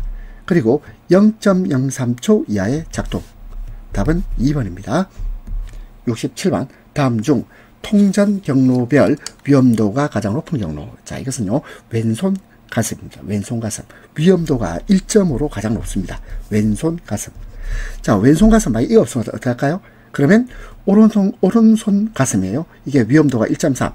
왼손 가슴은 위험도가 1.5고 오른손 가슴은 위험도가 1.3입니다. 그러면 오른손 양발은요. 오른손 양발은 위험도가 0.8. 그리고 왼손 등은 이거는 위험도가 0.7 이렇게 돼요. 그래서 통전 경로별 위험도가 가장 높은 경로는 왼손 가슴. 답은 3번입니다. 68번 정전기 발생 종류가 아닌가. 정전기 발생 종류는요 방미, 마찰, 분출. 그 다음 또 뭐가 있을까요? 유동 있죠. 유동. 그 다음에 충돌. 그 다음에 비말. 이런 게 있겠죠. 그래서 유동도 있고 그 다음에 충돌도 있고 그리고 비말도 있습니다. 그런데 방전은 아니죠. 정전기 발생 종류는 아닙니다. 정전기가 발생해서 방전되겠죠. 하지만 정전기 발생 종류는 아니에요. 69번 방폭구조 종류와 기호 올바르게 나타낸 것. 1번 안전증 방법 구조. 안전증 방법 구조는 2. 1번 바로 답이네요. 2번 몰드. 몰드에는 몰. 미음 아닙니까? 미음. N이 아니고 M이 해야 되죠. 몰드 방법 구조. 그 다음에 충전 방법 구조는 Q입니다. Q. 충전 방법 구조는 Q. 그 다음에 압력, 프레셔예요. 프레셔. 압력 방법 구조는 P. 안전증 방법 구조는 E. 몰드 방법 구조는 M. 충전 방법 구조는 Q. 압력 방법 구조는 P. 답은 1번입니다. 70번. 70번이 자, 이게 전기 설비 기술 기준이 2021년부터 한국 전기 설비 규정으로 변경됩니다. 그래서 종별 접지, 일괄 적용했던 종별 접지는 폐지가 됐습니다. 그래서 이 문제는 생략. 71번 다음 중 분진 폭발의 가능성이 가장 낮은 물질입니다. 1번 소맥분, 2번 마그네슘, 4번에 석탄. 자, 그럼 분진 폭발의 가능성이 있는데요. 질석가루, 질석. 자, 이거 어디서 많이 보나요? 이거는 우리 보통 화분에 보면 아주 짜잔한 돌들 본 적 있죠. 화분에 있는 돌입니다. 그럼 화분에 작은 돌을 왜 놔두죠? 화분에 있는 이 돌이 수분을 오래 머금고 있어요. 수분에 오래 머금고 있으니 분진 폭발 가능성이 가장 낮습니다. 질석가루. 따라서 답은 3번입니다. 72번 일화성가스, 불활성가스 및 산소를 사용하여 금속의 용접, 용단 또는 가열 작업을 하는 경우 가스 등의 누출 또는 방출로 인한 폭발, 화재 또는 화상을 예방하기 위하여 준수해야 될 사항으로 옳지 않은 겁니다. 1번 가스 등의 호수와 취간. 자, 취간은 이 뭐냐면 L자형을 말해요. L자형은 손상 마보 등에서 가스 등이 누출할 우려가 없는 것을 사용해야 되겠습니다. 그 다음에 2번 비상상황을 제외하고는 가스 등의 공급구의 밸브나 콕을 절대 잠그지 말고. 아니요, 잠궈야죠. 잠궈야 됩니다. 잠글 것이죠. 잠글 것. 그리고 비상상황 제외. 이것도 틀렸죠. 가스 등의 공급구의 밸브나 콕은 잠궈 놔야 됩니다. 잠글 것. 잠글 것. 이렇게 해야 되겠죠. 3번 용단 작업. 용단 작업이란 말은 금속을 자거나 절단할 때 열을 이용해서 금속을 자르거나 절단하는 작업을 용단 작업이라고 합니다. 용단 작업을 하는 경우에는 취간으로부터 산소의 과잉 방출로 인한 화상을 예방하기 위해서 근로자가 조절 밸브를 서서히 조작하도록 주지시킬 것입니다. 그 다음에 4번 가스 등의 취간 및 호스의 상호 접촉 부분은 호스밴드, 호스클립 등 조인기구를 사용하여 가스 등이 누출되지 않도록 할 것입니다. 따라서 답 2번. 73번 산업안전보건기준에 관한 규칙상 섭씨 몇 도씨 이상인 상태에서 운전하는 설비는 특수화학설비에 해당하는가. 자, 이것은요, 온도가 350도씨 이상이거나 또는 게이지 압력 또는 게이지 압력이 980 이걸 뭐라고 했죠? kPa. 이걸 뭐라고 했습니까? 킬로파스칼. 이렇게 읽으면 되겠죠? 킬로파스칼 압력을 나타내는 단위입니다. 그래서 온도는 350도, 350도씨 이상이거나 게이지 압력은 980 킬로파스칼 이상인 설비를 갖춰야 되겠죠? 그러면 온도는 350도. 74번 점화운 없이 발화를 일으키는 최저 온도. 그러면 뭐라고 하면 되죠? 발화를 일으킨다 그랬으니까 발화점이라면 되잖아. 근데 점화운 없이 발화를 일으킨다고 해서 착화란 말이에요. 착화점. 이 착화점이 바로 발화점입니다. 답은 1번. 75번 배관용 부품에 있어서 사용되는 용도가 다른 것인데 엘보. 이 엘보가 바로 L자형. 이것도 L자형이죠. L자형을 말한다. 엘보. 우리 엘보 한번 보세요. L자형 맞죠? 엘보가 원래 팔꿈치란 뜻 아닙니까? 이 팔꿈치가 이게 팔꿈치죠. L자형이잖아. 그 다음에 T는 T자형. 크로스는 십자가형. 그러면 이 세 가지는 모두 1번, 2번, 3번은 모두 방향을 바꿀 때 쓰는 거잖아. 방향 변경 용도입니다. 자, 근데 4번의 밸브는 방향 변경 용도입니까? 그렇다기보다는 잠금 장치 아닙니까? 잠금. 밸브는 주로 잠그거나 또는 풀거나 이런 용도로 사용되는 겁니다. 답은 4번. 76번 에틸 에테르 폭발 한값 1.9 발륨 퍼센트, 에틸 알코올 폭발 한값 4.3 발륨 퍼센트가 4대1로 혼합되어 있다. 4대1로 혼합되어 있다. 요거는요, 이렇게 하면 되겠죠. 예를 들어서 40이면 10이고 80이면 20. 자, 우리가 80이면 20이다. 이렇게 하면 이게 전체가 100이 나오잖아요. 아니나 다를까 혼합증기는 에틸 에틸을 80%, 에틸 알코올이 20%, 80대 20 이렇게 생각되겠습니다. 자, 다시 보면 에틸 에테르 폭발한값 1.9, 에틸 알코올 폭발한값 4.3. 이게 4대1로 혼합된 증기의 폭발 한계는 얼마인가? 자, 우리 폭발 한계 구하는 공식 한번 해볼까요? 일단 한값이 분모에 들어옵니다. 한값. 자, 볼까요? 에틸 에테르 한값 1.9인데 에틸 에테르가 80%가 있다 그랬죠. 구성되어 있다 그랬다. 그 다음에 에틸 알코올. 에틸 알코올은 폭발 한값이 4.3입니다. 4.3. 그리고 이것이 20%로 구성되어 있고요. 그리고 전체는 얼마입니까? 100이죠. 보세요. 80대 20. 4대 1이 80대 20 되면 이거 100 아닙니까? 80하고 20을 더해보세요. 전체가 100%다. 이 말이에요. 100. 그리고 이걸 정리하면 되겠죠. 자, 정리하면 그러면 2.1387 뭐 이렇게 나오거든요. 2.1387 쭉쭉쭉 나옵니다. 그럼 답은 1번을 하면 되겠습니다. 77번 다음 중 산업안전 보건 기준에 관한 규칙에 정하는 급성 독성 물질에 해당하지 않는 것입니다. 1번 쥐에 대한 경구. 경구는 입을 통한 이 말이죠. 경구 투입 실험에서 실험동물의 50%를 사망시킬 수 있는 물질의 양이 킬로그램당 300mg. 자, 체중 이하인 화학물질. 자, 이것은 급성 독성물질 맞습니다. 두 번째, 쥐에 대한 경피. 경피란 말은 피부를 통한 이 말입니다. 경피 흡수 실험에서 실험동물의 50%를 사망시킬 수 있는 물질의 양이 킬로그램당 1000mg 체중 이하인 화학물질 맞고요. 세 번째, 토끼에 대한 경피 흡수 실험. 자, 이건 토끼입니다. 토끼. 토끼에 대한 경피 흡수 실험. 실험 동물의 50%를 사망시킬 수 있는 물질의 양이 킬로그램당 1000mg 체중 이하인 화학물질 맞고요. 4번, 쥐에 대한 4시간 동안의 흡입. 자, 흡입은 주로 이제 흡입 기관을 통해서 흡입되는 걸 말하겠습니다. 흡입 실험에서 실험 동물의 50%를 사망시킬 수 있는 가스의 농도가 3000이 아니고 2500입니다. 2500.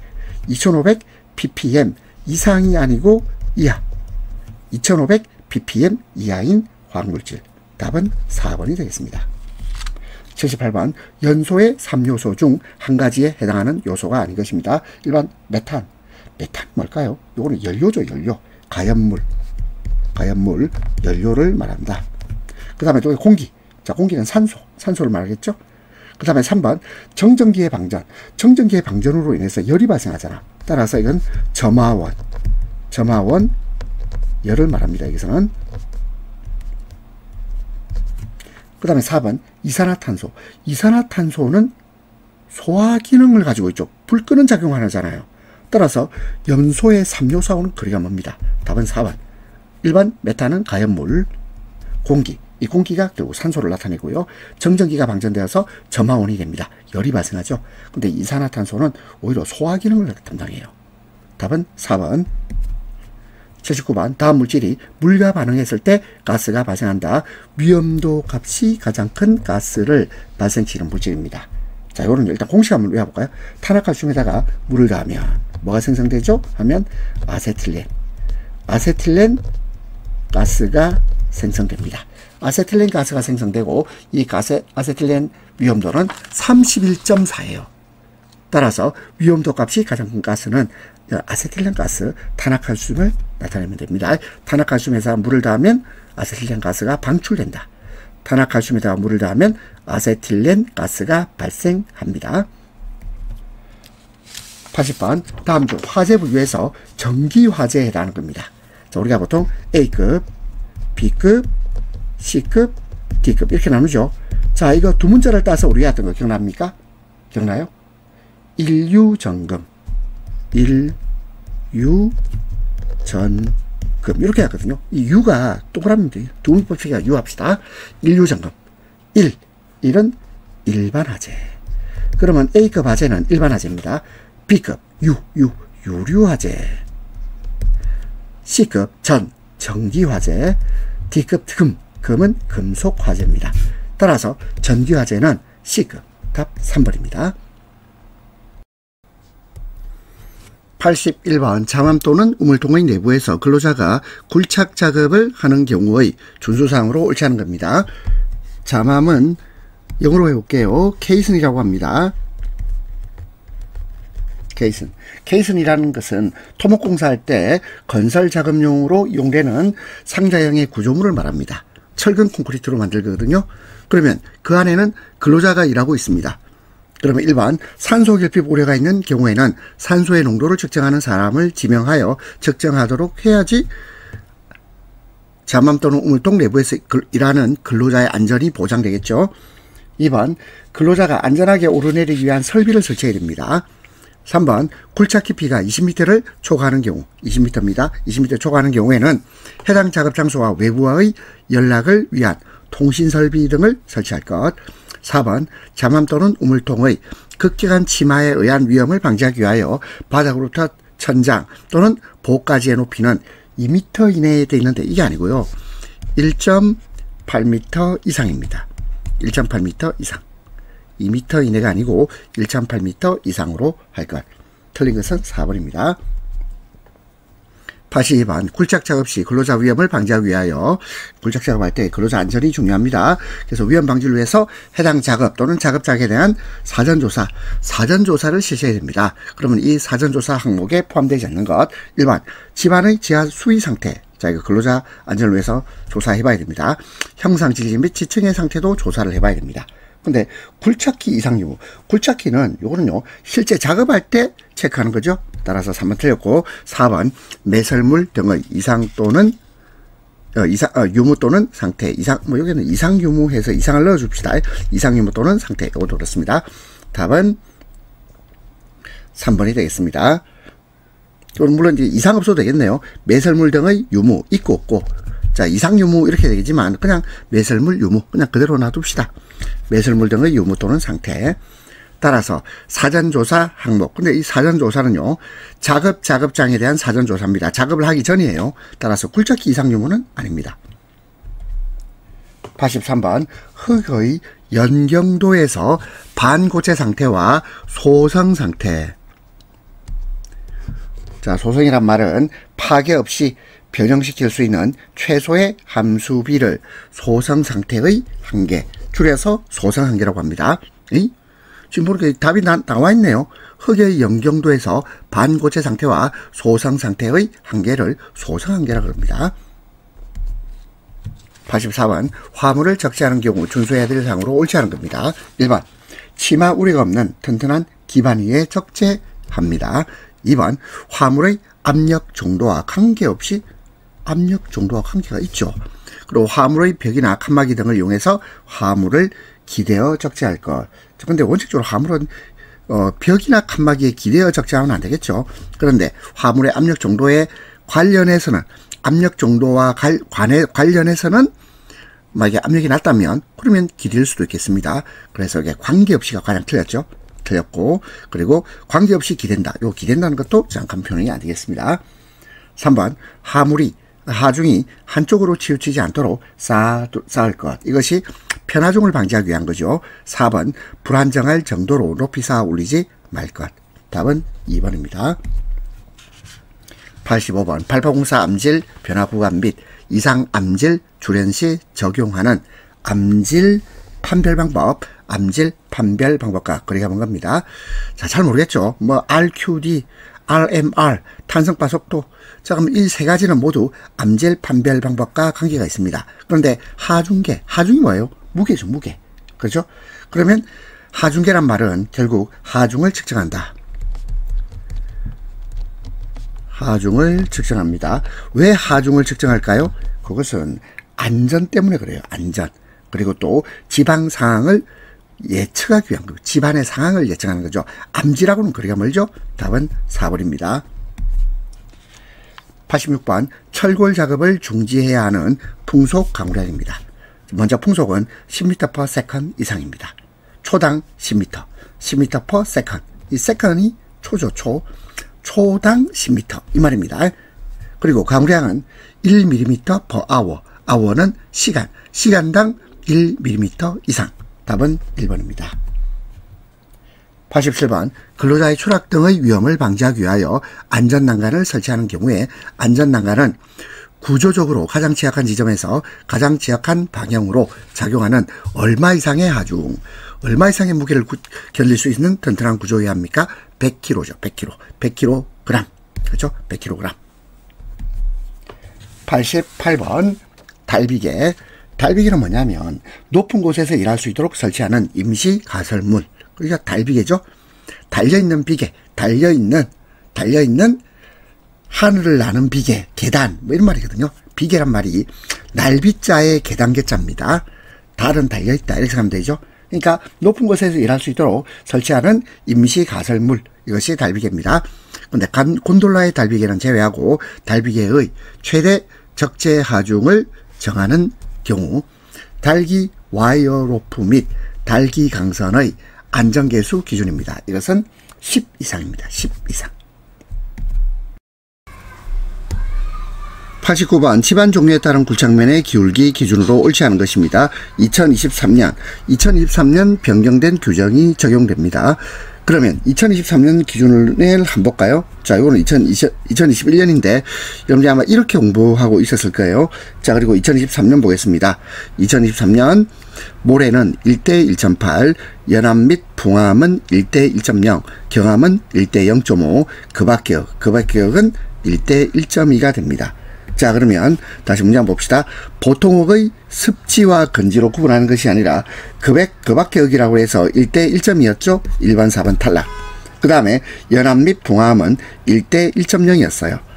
자, 그러면 옳지 않은 것은 1번, 2번, 4번이 됩니다. 자, 그래서 집안 종류에 따른 굴착면의 기울기 기준은 2023년을 기준으로 공부하시는 게 좋겠습니다. 90번 재료비가 30억, 직접 농비가 50억 원인 건설공사 예정 가격상 안전관리비. 자, 우리가 안전관리비 구하는 공식은 재료비에다가 직접 노무비를 더합니다. 일단 재료비에다가 직접 농비를 더해요. 그리고 이 값에다가 계산 기준을 곱하면 됩니다. 자, 이거 외워봅시다. 안전관리비는 재료비 플러스 직접 농무비에다가 계산 기준을 곱한다. 자, 그럼 재료비 한번 봅시다. 재료비는 30억. 설마 이게 30억을 막 콩을 막 붙여서 쓰지 말고 저처럼 이렇게 써주세요. 30억. 직접 농무비는 50억. 자, 그럼 이건 암산되죠. 30억에서 50억을 더했다. 80억 아닙니까? 80억. 80억에다가 계산 기준은 1.97%. 설마 이거를 0.0197 이러지 말고 그냥 1.97% 이렇게 하겠습니다. 그러면 이걸 다시 시켜서 볼까요? 이거는 80억에 1.97%잖아. 그럼 이걸 제대로 계산하면 80억에 2%가 안 되는 거잖아. 80억에 1%는 얼마죠? 80억에 1%. 8천만 원이죠. 80억의 2%는요. 1억 6천 아닙니까? 그러면 80억의 1.97은 1억 6천보다 좀 작다. 어딨나요? 1억 6천보다 좀 작은 것은 3번 아니면 4번인데 와, 뭐야 이거. 끝자리 보니까 4도 있고 6도 있네. 그러면 이러면 되잖아. 자, 80억을 여기 1.97에 곱할 거거든. 그럼 곱할 거예요. 여기도 곱하고 여기도 곱하고 여기도 곱할 건데 마지막에 곱했던 7, 87, 56 아이가 87, 56, 87, 56.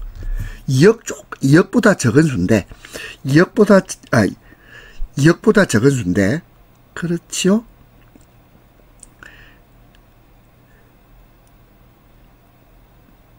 자, 2억이 아니고 지금 말을 제가 이상해. 여기 왜 2억이고 여기다가 2% 하면 1억 6천이지. 1억 6천보다는 조금 적은 수입니다. 그렇죠? 적은 수인데 근데 8하고 7을 뒤에 있는 숫자 7을 곱해서 87, 56 해서 끝자리가 6이 나오면 돼요. 1억 6천보다 조금 적은데 끝자리가 6이 나온다 해서 4번을 그냥 바로 암산해서 계산기 쓰지 말고 바로 들어가도 되겠습니다. 다시 볼까요? 재료비 30억, 직접 노무비 50억, 그리고 건설공사의 예정가격상 안전관리비.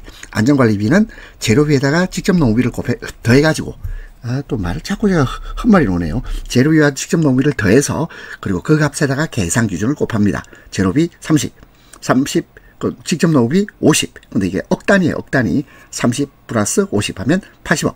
그리고 계산 기준은 1.97, 2%가 조금 안 된다 그 말이죠. 2%가 조금 안 돼요. 그럼 2%라면 1억 6천. 그러면 그보다는 조금 작다는 뜻 아닙니까? 그렇죠? 1억 6천보다는 작아요. 그러면 답은 3번 아니면 4번일 텐데, 근데 80억 곱하기 1.97 하면 8, 1은 8, 8, 9, 72, 8, 7, 56. 마지막에 6이 나와야 됩니다. 91번.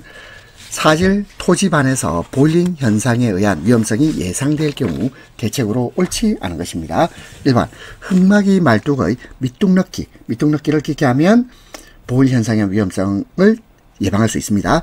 그 다음에 두 번째, 굴착 저면보다 깊은 지반을 불투수로 개량한다. 불투수로 개량한다는 말은 결국 불투수, 물이 통과하지 않단 말이죠.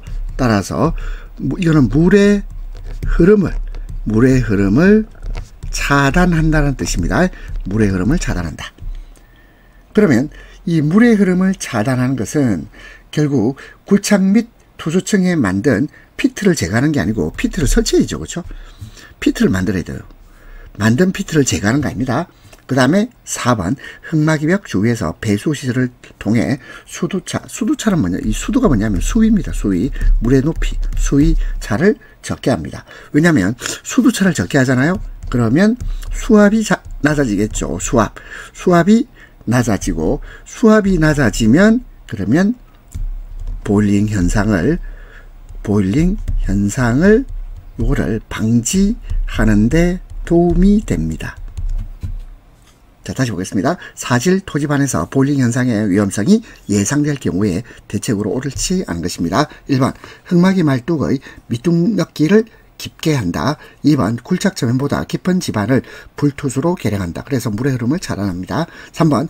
굴착 및 투수층에 만든 피트를 제거하는 게 아니고 피트를 설치합니다. 피트를 설치하면 그러면 이것도 수압이 낮아지겠죠. 수압이 낮아져서 보일링 현상을 방지할 수 있다. 그리고 4번. 흙막이벽 주위에서 배수시설을 통해 수위차를 적게 하면 이것도 마찬가지 수압을 낮게 해서 보일링 현상을 방지할 수 있습니다.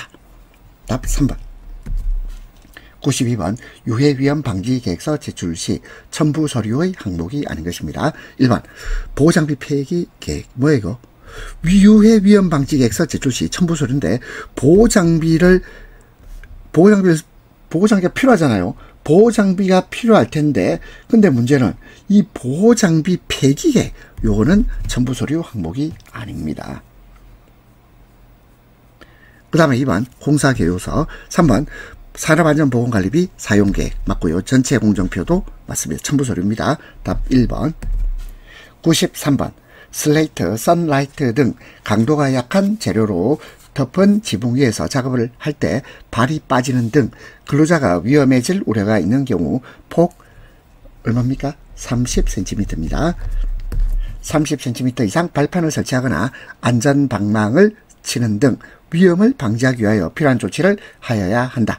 발 빠지는 것을 막기 위해서 폭 30cm 이상의 발판을 설치하거나 또는 안전방망을 치는 등 위험을 방지하기 위해서 필요한 조치를 해야 됩니다. 30cm. 94번. 쇼벨계 굴착기계에 속하지 않은 겁니다. 자, 쇼벨계 굴착기계 파워 쇼벨. 쇼벨계 맞겠죠. 그 다음에 클램쉘 맞습니다. 그 다음에 스크레이퍼가 되어 있는데 이 스크레이퍼는 이거는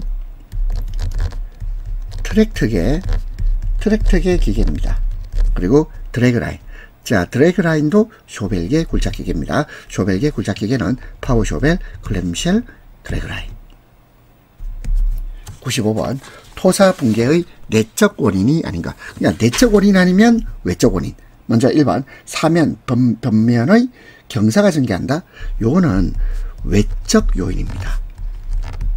사면, 변면의 경사 증가는 토사 붕괴의 외적 요인. 1번 답이고 2번 그러면 내적 요인은 뭘까요? 토질 구성의 이상이죠. 절토사면의 토질 구성의 이상 또는 성토사면의 토질 구성 이상 또는 토석의 강도저하 이런 것들이 내적 원인입니다.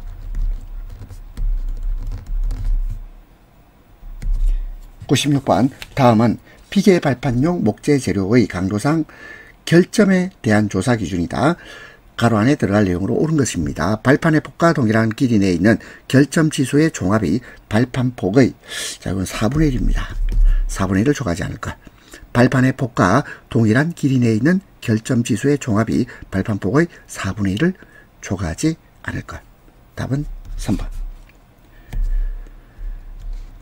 97번 다음은 산업안전보건법령에 따른 작업장에서의 투하설비 등에 관한 사항이다. 빈칸에 들어갈 내용으로 옳은 것입니다. 사업주는 높이가 땡땡 이상인 장소로부터 물체를 투하한다.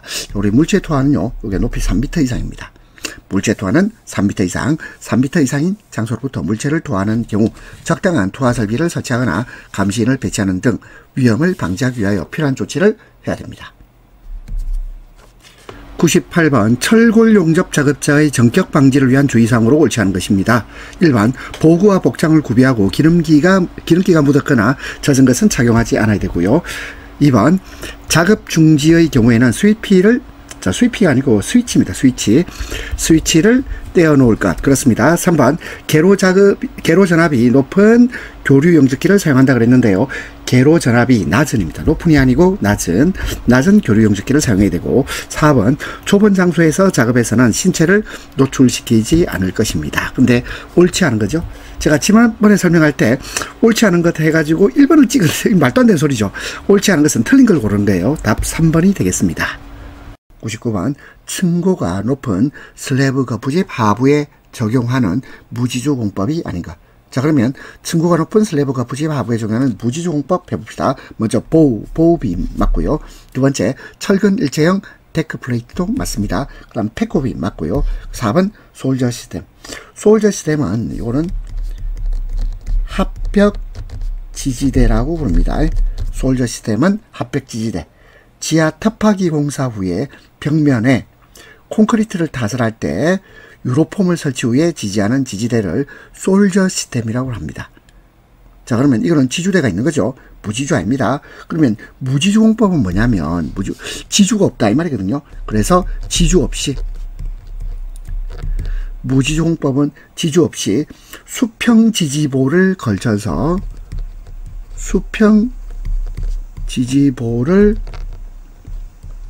걸쳐가지고 거푸집을 지지하는 공법이에요. 그러면 무지주 공법은 말 그대로 지주가 없다 이 말. 기둥이 없어 기둥이. 그러면 기둥이 없는 거 보빔, 철근 일체형 데크플레이트, 패코빔은 무지주 공법입니다. 하지만 솔저 시스템은 합벽 지지대가 있고요. 합벽 지지대인데 이런 지주가 있겠죠. 따라서 답은 4번입니다. 100번 도심지에서 주변에 주요 시설물이 있을 때 침하와 변이를 적게 할 수 있는 가장 적당한 흙막이 공법인데 이것은 지하 연속벽 공법입니다. 답은 3번이죠. 1번에 동결공법 볼까요? 동결공법은 집안 중에 있는 물을 동결을 시킵니다. 동결. 그래서 붕괴나 용수의 누출을 방지하는 굴착법을 동결공법. 그 다음에 2번 샌드 드레인 공법은 집안 내에서 구멍을 뚫고 그 구멍에 샌드가 뭐죠? 모래를 채워 넣어서 물 빠짐을 촉진하는 것. 샌드 드레인. 모래로 배수하는 공법이에요. 4번 뉴매틱 케이슨 어디 들어보지 않았나요? 81번에 있었죠. 케이스는 상자형 구조물이고 윗부분은 개방되어 있고 아랫부분은 밀폐되어 있는데요. 그러면 이 뉴매틱 케이슨 공법은 자 이건 통을 만들어 가지고 케이슨을 만들어서 이 케이슨을 바닥에 내려놓고 그 케이슨 안에 압축 공기를 불어넣으면서 기초공사를 하는 방식을 말합니다. 그러면 다시 도심지에서 주변에 주요 시설물이 있을 때 침하와 변이를 적게 할 수 있는 가장 적당한 흙막이 공법은 지하 연속벽 공법이 되겠습니다. 자, 100번까지 문제 푸신다고 고생하셨습니다.